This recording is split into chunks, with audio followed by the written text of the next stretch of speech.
Hello everyone, welcome to back my channel. I hope everyone is having a wonderful day.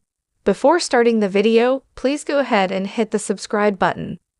Maybe the young and the restless has been listening after all. Maybe the powers that be heard our pleas to have at least one individual on the canvas who isn't a filthy rich CEO. Maybe we just got super lucky. Whatever the reason, this week we were introduced to our favorite new character in years, Dave the trucker. We may be alone in our love for Dave, but dang it, it felt refreshing and real to have the hardworking everyman look at Victor and Jack, and that roomful of Richie Riches like he'd just been abducted by aliens. Of course, the dude was scared bleepless. Who wouldn't be? He's working his tail off to keep the lights on, and this meeting of the Moneybag Society can just take days off whenever they want to browbeat the commoner they suspect helped crazy Aunt Jordanum kidnap Harrison and Oak fine. So Dave did help crazy Aunt Jordanum. But hard up and cash-strapped, who wouldn't?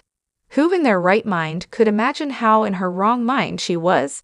She looks like you're not crazy Aunt Essie, not a homicidal maniac with a wig fetish and a return address that's Oscar the Grouch's dank alley. Victor, Jack and Co. got the information that they wanted out of dear old Dave, then warned that he might want to get out of Gino City pronto. We have a better idea, though. Dave ought to stick around. Dave ought to play out a redemption arc. Dave ought to become the mustache's new bestie. Seems to me a guy like you could use a guy like me, Dave might suggest. You've been up here living high off the hog for so long.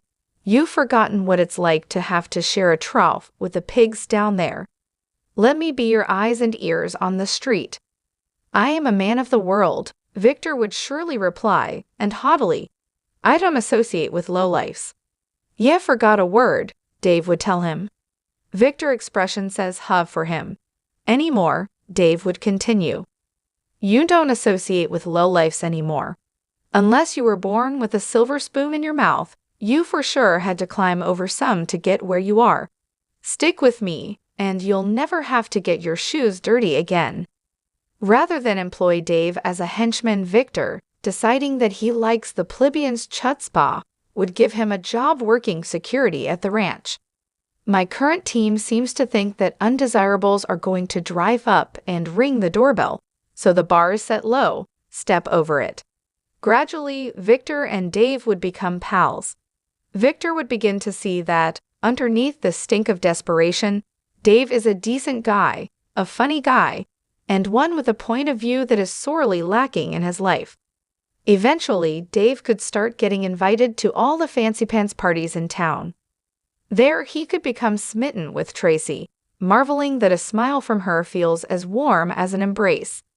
But could she ever see him as anything more than the dirtbag who aided and abetted crazy Aunt Jordanum? We'd sure tune in to find out.